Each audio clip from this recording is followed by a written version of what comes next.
Hi, good evening, friends. So I am going to start the weekly market analysis. I think you all people are doing good. तो first of all सबसे पहले हम शुरू करते हैं Nifty के chart से। तो निफ्टी के सबसे पहले मंथली चार्ट में देखता हूँ। तो हम सब जानते हैं, जैसे मैं पहले से ही बात कर रहा हूँ कि निफ्टी में एक लोअर टॉप बना और वो एक्टिव हो गया, बेयर सिंगल स्विंग बना मंथली पैटर्न में।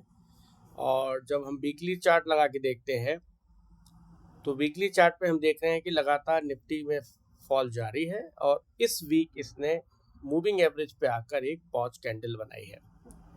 अब देखिए कैसे हम ये जाने कि यहाँ पे पॉज कैंडल बन रही है, यहाँ पे टेम्पररी बॉटम बन रहा है या मार्केट कंटिन्यू करेगा। अगर अगले हफ्ते इस कैंडल का हाई क्रॉस होकर निफ्टी क्लोजिंग देती है तो निफ्टी ने अभी यहाँ पर मूविंग एवरेज पर सपोर्ट ले लिया, ऐसा माना जाएगा और थोड़े समय के लिए, शॉर्ट टर्म के लिए निफ्टी में बॉटम बना है।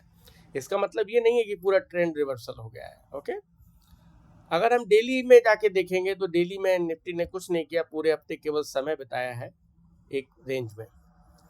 इसी तरह अगर हम बैंक निफ्टी को देखेंगे तो बैंक निफ्टी का सबसे पहले मंथली चार्ट देखते हैं। तो मंथली चार्ट में हम लोग जानते हैं कि बैंक निफ्टी बहुत ही बड़ी ट्रेंड लाइन रेजिस्टेंस पे थी, वहां पे बेयरिश इंगल्फिंग कैंडल बनी और उसको एक्टिव हो गई, तो बैंक निफ्टी भी शॉर्ट है।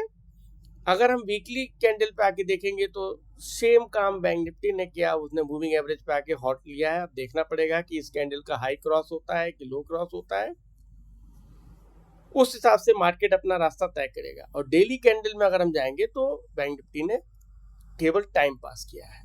मिड कैप निफ्टी को अगर हम देखेंगे तो मिड कैप निफ्टी में मैं शुरू से बात कर रहा हूँ कि एक डबल टॉप बन गया जो कि एक्टिव हो गया है, ये भी शॉर्ट है। और अगर वीकली में जाके देखेंगे तो सेम चीज एज द निफ्टी कि इसने एक पॉज कैंडल बनाई इस वीक मूविंग एवरेज पर, और अब देखना होगा कि आगे क्या होता है। इस कैंडल का हाई क्लोज होता है, टूटता है कि लो टूटता है, और डेली पे इसने टाइम व्यतीत किया। तो कुल मिला के इंडियन इंडेक्स जो है, Nifty, mid cap Nifty, bank Nifty, सभी ने एक पॉज कैंडल मूविंग एवरेज पर लास्ट वीक बनाई।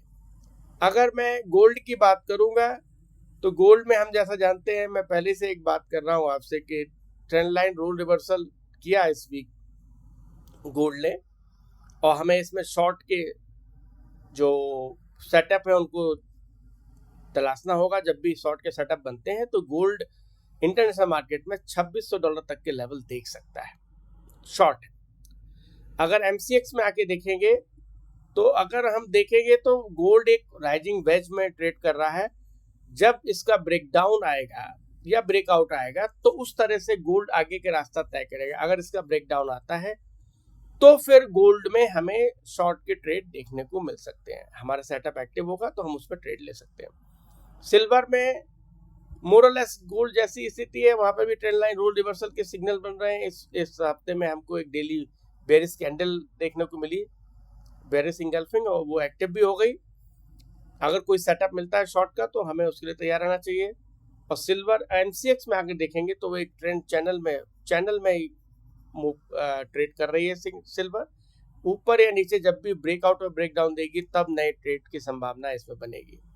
अब मैं बात करना चाहता हूँ बिटकॉइन की।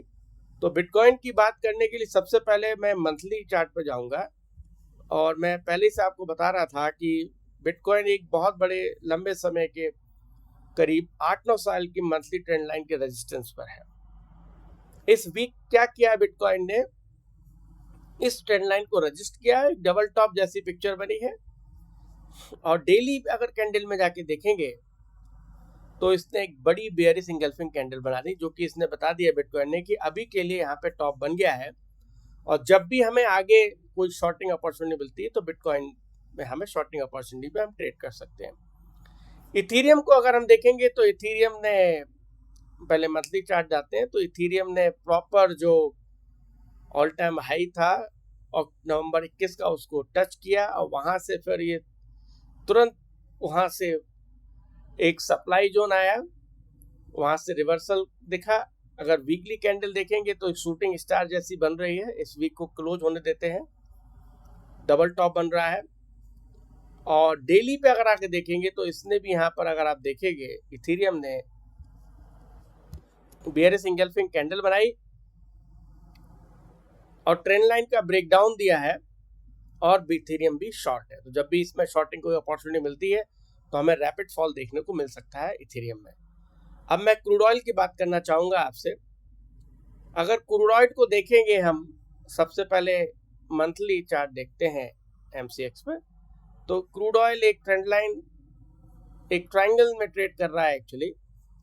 और वीकली पे एक इंटरेस्टिंग बात हुई इस बार क्रूड ऑयल में, वो हमने देखा कि अगर हम इस स्विंग को पकड़ते हैं, इसके लो से हाई तक को लगाते हैं, तो क्रूड ऑयल ने ठीक 61 पे सपोर्ट लिया, और 61 पे लेने के साथ साथ ये एक की लेवल भी है। तो यहाँ पर हमको रिवर्सल देखने को मिल सकता है क्रूड ऑयल में लॉन्ग साइड में। और अगर डेली कैंडल पे जाके देखेंगे तो क्रूड ऑयल में देखेंगे कि इस 61 पर प्रो गैप के साथ एक बुलिश कैंडल बनी है। तो हमें आगे क्रूड ऑयल में सबसे पहले 6200 और उसके बाद जो है वो 6600 तक के लेवल देखने को मिल सकते हैं। तो हमें क्रूड ऑयल में एक नज़र बना के रखनी है। तो फ्रेंड्स, ये रहा इस मार्केट का वीकली मार्केट एनालिसिस। समरी में बताना चाहूँगा कि Nifty, bank Nifty, mid cap Nifty तीनों ने वीकली कैंडल में मूविंग एवरेज पे एक पॉज कैंडल को बनाया है। अब हमें देखना पड़ेगा कि इसका हाई क्रॉस होता है या लो ब्रेक होता है, क्या ये डाउन ट्रेंड एक्टिव रहता है या शॉर्ट टर्म के लिए यहाँ पर बॉटम बनता है, हमको देखना होगा। इथेरियम और बिटकॉइन दोनों ही शॉर्ट हैं। जब भी उनमें कोई शॉर्टकट सेटअप बनता है तो हमें उसमें शॉर्टकट ट्रेड लेना चाहिए। क्रूड ऑयल ने 61.8 फिबोनाची पे सपोर्ट लिया है वीकली पर, और प्रो गैप दिया है डेली पे। तो अभी हम क्रूड ऑयल में बुल रन देख सकते हैं कुछ समय के लिए। तो ये इस हफ्ते की समरी है।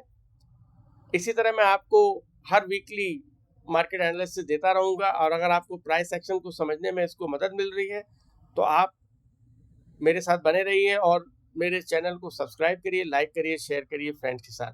तो आपको जन्माष्टमी बहुत सारी शुभकामनाएं। नमस्कार।